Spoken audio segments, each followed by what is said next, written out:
ভারত কি ইসরায়েলের জন্য আন্তর্জাতিক আইন ভেঙেছে? এখন এমন কথা কেন উঠছে? ফ্রান্সিসকা কে? স্ক্রিনে একটি আর্টিকেল দেখছেন যেখানে বলা হচ্ছে ভারত আন্তর্জাতিক আইন ভেঙেছে। অন্যদিকে ভারত ইসরায়েল তুরস্ককে কেন টেনশন দিচ্ছে? জিওপলিটিক্সে অনেক কিছুই চলছে, সবসময়ের মতো জানতে পারবেন অনেক কিছু। চলুন এই খবরগুলো বিস্তারিতভাবে জেনে নিই।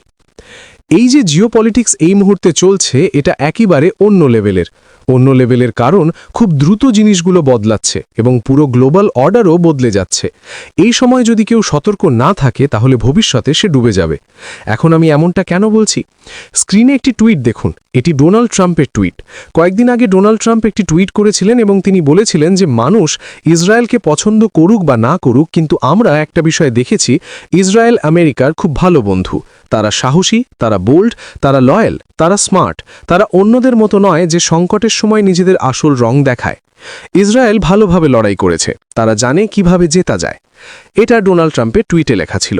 যদিও অনেকেই বলেন এই যুদ্ধ শুরু করেছে ইসরায়েল, তাই ডোনাল্ড ট্রাম্প 2 দিন আগে আরেকটি টুইট করেন যেখানে তিনি বলেন যে ইসরায়েল তাকে কখনো বলেনি যে এই যুদ্ধে ঝাঁপিয়ে পড়তে, কিন্তু 7 অক্টোবর যা হয়েছে তা তার পুরনো মতকে আবার নতুন করে মনে করিয়ে দিয়েছে। ইরানের কাছে কখনো নিউক্লিয়ার অস্ত্র থাকা উচিত নয়। তিনি আরও বলেন, আমি অনেক ফেক নিউজ দেখি, অনেক তথাকথিত বিশ্লেষক আছে যারা 90% সময় মিথ্যে বলে। তারা গল্প বানায়, যেমন 2020 সালের প্রেসিডেন্ট নির্বাচনের সময় করা হয়েছিল। আপনি দেখবেন ভেনেজুয়েলার মতো ফলাফলই ইরানেও আসতে পারে। যদি ইরানের নতুন নেতারা বুদ্ধিমান হয় তাহলে তাদের ভবিষ্যৎ ভালো হবে। এখন এই মুহূর্তে ইসরায়েলের আলোচনা হচ্ছে কারণ ইরান এবং আমেরিকার যুদ্ধ এখনও শেষ হয়নি এবং এর পেছনে ইসরায়েলও একটি বড় কারণ। একদিকে এই দৃশ্য দেখছেন, আরেকটা দৃশ্য দেখুন, তখন বুঝবেন ডাবল স্ট্যান্ডার্ড কাকে বলে। তুরস্ক এই মুহূর্তে অস্থির এবং তুরস্ক বলছে যে গ্রিস, সাইপ্রাস, ইসরায়েল এই 3টি দেশ মিলে একটি জোট তৈরি করছে এবং এটি তাদের জন্য খারাপ। তুরস্ক এমনও মনে করছে যে খুব শীঘ্রই ইসরায়েলের সঙ্গে তাদের সংঘর্ষ হতে পারে। তারা সাইপ্রাসের উপর অভিযোগ করছে যে তোমরা ইসরায়েলের সঙ্গে মিলে অ্যান্টি মুসলিম জোট তৈরি করছো এবং এটি তাদের বিরুদ্ধে কাজ করবে। তুরস্কের বিদেশমন্ত্রী ইসরায়েলকে এমন একটি সরকার বলেছেন যা মানুষকে বিভক্ত করে, মৌলবাদী এবং বিশ্বের সবচেয়ে বড় সমস্যা ইসরায়েল। এখন তুরস্ক এত উত্তেজিত কেন? এর কারণ বুঝুন। তুরস্ক কি নিজে জোট বানাচ্ছে না? আন্টালিয়াতে একটি বৈঠক হয়েছে যেখানে তুরস্ক, পাকিস্তান, সৌদি আরব এবং মিশরের লোকজন একত্র হয়েছে। একটি নতুন জোট তৈরি হচ্ছে। তুরস্ক এমনও চায় যে রাশিয়া এবং চীনের সঙ্গেও তার জোট হোক, যাতে একটি শক্তিশালী সঙ্গী পাওয়া যায়। তুরস্কের ক্ষেত্রে পরিস্থিতি এমন যে তুরস্ক একেবারে থালার বেগুনের মতো আচরণ করেছে। যেখান থেকে সে সাহায্য পেয়েছে আর যেখানে তার মনে হয়েছে যে এর সঙ্গে থাকলে সে আরও শক্তিশালী হবে, সেরকমই সে করেছে। আমেরিকার সঙ্গে তার মনে হয়েছিল যে আমেরিকার পাশে থাকলে সে শক্তি পাবে, তাই সে ন্যাটোতে যোগ দেয়। ন্যাটোতে যোগ দেওয়ার পর সে F-35 প্রোগ্রামও পেয়ে যায়। তারপর তার লোভ জাগে যে চলো S-400ও নিয়ে নেওয়া যাক, রাশিয়ার কাছাকাছি হওয়া যাক। কিন্তু রাশিয়ার কাছে যাওয়ার পর আমেরিকা তাকে F-35 প্রোগ্রাম থেকে বের করে দেয়। তুরস্কের বিষয়টা এমন যে তুরস্ক একা নয়, বরং একটি জোট বেঁধে চলতে চায়। আর তুরস্কের পরিকল্পনা আপনি কোন কোন দেশের বিরুদ্ধে দেখবেন? বেশিরভাগ ক্ষেত্রে ইসরায়েলের বিরুদ্ধে দেখবেন, দ্বিতীয়ত ভারতের বিরুদ্ধে দেখবেন। পাকিস্তানকে অস্ত্র দেওয়া, অপারেশন সিন্দুরে পাকিস্তানকে সাহায্য করা, বাংলাদেশে নিজেদের প্রভাব বাড়ানোর চেষ্টা করা, মালদ্বীপকে অস্ত্র দেওয়া, যেসব কাজ ভারত পছন্দ করে না, তুরস্ক সেগুলো ভারতের আশেপাশের দেশগুলোর সঙ্গে করে যাচ্ছে। এখানে ইসরায়েলের সঙ্গেও একই রকম বিষয় দেখা যাচ্ছে। কিন্তু ইসরায়েলের ক্ষেত্রে এখন তুরস্কের একটু টেনশন হচ্ছে, কারণ সে যা করছিল এখন ইসরায়েলও সেটাই করছে। ইসরায়েল সাইপ্রাস আর গ্রিসের সঙ্গে একটি জোট বানাচ্ছে এবং সেই জোটে ভারতকেও ডাকছে। এই পুরো পরিস্থিতিটা এখনকার গ্লোবাল অর্ডারকে দেখাচ্ছে যে যদি আমেরিকার সুপার পাওয়ার হিসেবে অবস্থান কমে যায় বা আমেরিকা নিয়ন্ত্রণ ছেড়ে দেয়, তাহলে দুনিয়ায় আলাদা আলাদা জোট তৈরি হবে আর সেই জোটগুলোই নিজেদের মতো করে নিজেদের নিরাপত্তা নিশ্চিত করবে। এখন যদি ইরানের কথা বলি, ইরান নিয়ে যখন বলা হয় যে ইসরায়েল কেন আক্রমণ করলো, তখন চীনের দিক থেকে কি বলা হয়েছে সেটা শুনুন। Unacceptable for one country, that is Israel, to have developed the nuclear weapons and sometimes to declare their intention to use nuclear weapons and at the same time to deny another country. ইনি হলেন Victor গাও, যিনি চীনের বড় expert. ইনি বলছেন যে তারা তেলের জন্য আক্রমণ করেছে। কিন্তু ইসরায়েল কি বলছে? হতে পারে আমেরিকার উদ্দেশ্য তেল, কারণ তেলের মাধ্যমে চীনকে নিয়ন্ত্রণ করা যায়। কিন্তু ইসরায়েলের উদ্দেশ্য কি? ইসরায়েল জানে যে ইরানের বেছানো জাল তার চারপাশে রয়েছে, যা তাতে বারবার সমস্যায় ফেলে। কোনোদিন যদি ইরানের হাতে বড় শক্তি চলে আসে, তাহলে সেটা তার জন্য বড় বিপদ হয়ে উঠবে। এই কারণেই ইসরায়েল নিজের অস্তিত্ব বাঁচানোর জন্য ভবিষ্যতের সম্ভাব্য হুমকিকে আগেই শেষ করার চেষ্টা করে। এখন এইসবের মধ্যে ভারতের নাম কিভাবে টেনে আনা হলো? স্ক্রিনে যাকে আপনি দেখছেন তিনি ফিলিস্তিনের জাতিসংঘের অ্যাম্বাসেডর, অর্থাৎ বিশেষ দূত। তার নাম ফ্রান্সিসকা আলবানিজ। তিনি ইতালির নাগরিক। তিনি গাজা ইস্যু নিয়ে কথা বলেছেন, একটি ইন্টারভিউ দিয়েছেন। আর সেই ইন্টারভিউতে ফ্রান্সিসকা বলেছেন, দেখুন, আমরা আমাদের দেশে চাপ তৈরি করেছি, আমাদের দেশের মানুষ চাপ দিয়েছে, যার ফলে ইতালি গাজার পক্ষে কথা বলেছে, ফিলিস্তিনের পক্ষে দাঁড়িয়েছে এবং ইসরায়েলের বিরুদ্ধে কাজ করেছে। এখন ইতালি কি করেছে? তারা ইসরায়েলকে অস্ত্র দেওয়া বন্ধ করে দিয়েছে। এখন প্রশ্ন হলো, তিনি ভারতের কাছ থেকে কি চান? তার মতে ভারত ইসরায়েলকে সাহায্য করেছে। ভারত আর ইসরায়েলের মধ্যে ভালো সম্পর্ক রয়েছে। এটা আন্তর্জাতিক আইন লঙ্ঘন। ভারতের উচিত নয় ইসরায়েলের পাশে দাঁড়ানো বা তাকে সাহায্য করা।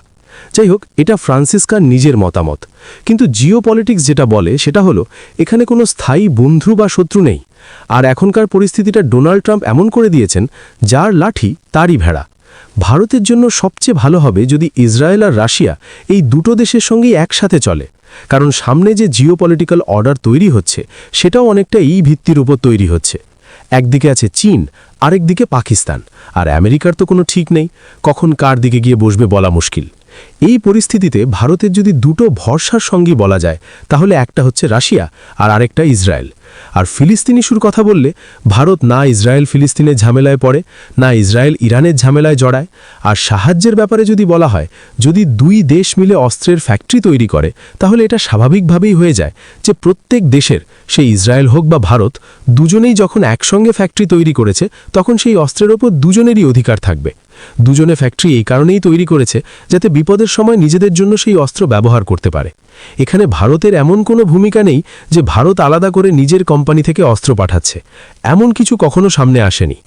আপনার কি মনে হয় এইসব বিষয় নিয়ে আপনার কি মতামত? কমেন্ট করে অবশ্যই জানান। অন্যদিকে Su-57 নিয়ে এখন যে আলোচনা চলছে সেটা সাধারণ কোনো খবর নয়, বরং এমন একটি বিষয় যা ভবিষ্যতে ভারতের বিমান শক্তিকে বড়ভাবে প্রভাবিত করতে পারে। এই তথ্য ভারতের মূলধারার মিডিয়া থেকে আসেনি, বরং আন্তর্জাতিক সংস্থা মিলিটারি ওয়াচ ম্যাগাজিন এটি সামনে এনেছে। তাদের দাবি, ভারত ইতিমধ্যেই রাশিয়ার সঙ্গে লাইসেন্স প্রোডাকশনের একটি চুক্তিতে এগিয়ে গেছে এবং সেটি এখন টেকনিক্যাল স্তরে পৌঁছে গেছে। এই বিষয়টা বুঝতে হলে প্রথমেই একটা জিনিস পরিষ্কার করা দরকার। ভারতের বিমান বাহিনীতে এখন ফাইটার জেটের ঘাটতি বড় সমস্যা। অনেক পুরনো বিমান অবসর নিচ্ছে, কিন্তু নতুন বিমান সময় মতো আসছে না। নিজের স্টেলথ ফাইটার প্রকল্পও এখনও পুরোপুরি প্রস্তুত নয়। এই অবস্থায় দ্রুত সমাধান দরকার ছিল, আর সেখানেই Su-57 সামনে আসছে। খবর অনুযায়ী রাশিয়ার কাছে বর্তমানে প্রায় 40টির মতো Su-57 রয়েছে, যেগুলো ভারত প্রথম ধাপে কিনতে পারে। শুধু কেনা নয়, ভবিষ্যতে এই বিমান ভারতে তৈরি হওয়ারও সম্ভাবনা রয়েছে। তবে ভারত একসঙ্গে বড় অর্ডার দিতে চাইছে না। পরিকল্পনা হচ্ছে 120টি বিমানের অর্ডার ধাপে ধাপে দেওয়া, প্রথমে 30-40টি, তারপর পরবর্তী অর্ডার। এর কারণ খুবই কৌশলগত। একদিকে দ্রুত ঘাটতি পূরণ করা, অন্যদিকে ভবিষ্যতের প্রযুক্তির জন্য দরজা খোলা রাখা। কারণ বর্তমান Su-57 পুরোপুরি স্টেলথ নয়, অর্থাৎ রাডারে পুরোপুরি অদৃশ্য হয় না। তাই এখনই সব কেনা হলে ভবিষ্যতের উন্নত ভার্সনের সুযোগ মিস হতে পারে। এই কারণেই রাশিয়া নতুন M1 ভ্যারিয়েন্ট তৈরি করছে। এতে AL-51F1 ইঞ্জিন ব্যবহার করা হচ্ছে, যেটা ছোট কিন্তু বেশি শক্তিশালী এবং কার্যকর। পাশাপাশি বিমানের গঠনেও পরিবর্তন আনা হচ্ছে, যাতে স্টেলথ ক্ষমতা আর পারফরম্যান্স বাড়ে। ভারতের পরিকল্পনা হলো প্রথমে বর্তমান Su-57 নেওয়া, আর পরে M1 প্রস্তুত হলে সেই অনুযায়ী পরবর্তী অর্ডার দেওয়া।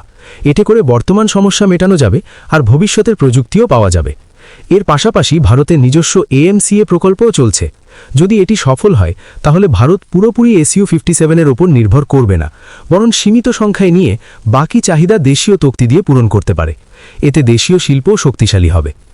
এত বড় ডিল প্রকাশে না আসার পেছনে রাজনৈতিক কারণও আছে। বর্তমানে ডোনাল্ড ট্রাম্পের মতো নেতারা রাশিয়ার সঙ্গে বড় অস্ত্র চুক্তিকে ভালোভাবে নাও নিতে পারেন, তাই ভারত বিষয়টি আপাতত নীরবে এগোতে চাইছে। তবে ভবিষ্যতে ব্রিক্সের মতো বড় মঞ্চে, যেখানে পুতিন আর মোদি একসাথে থাকবেন, তখন এই ধরনের ঘোষণা সামনে আসতে পারে। সব মিলিয়ে দেখা যাচ্ছে SU-57 আর তার M1 ভ্যারিয়েন্ট নিয়ে ভারতের পরিকল্পনা একটি বড় কৌশলগত সিদ্ধান্তের অংশ, যেখানে বর্তমানের প্রয়োজন আর ভবিষ্যতের প্রযুক্তি দুটোকেই সমান গুরুত্ব দেওয়া হচ্ছে।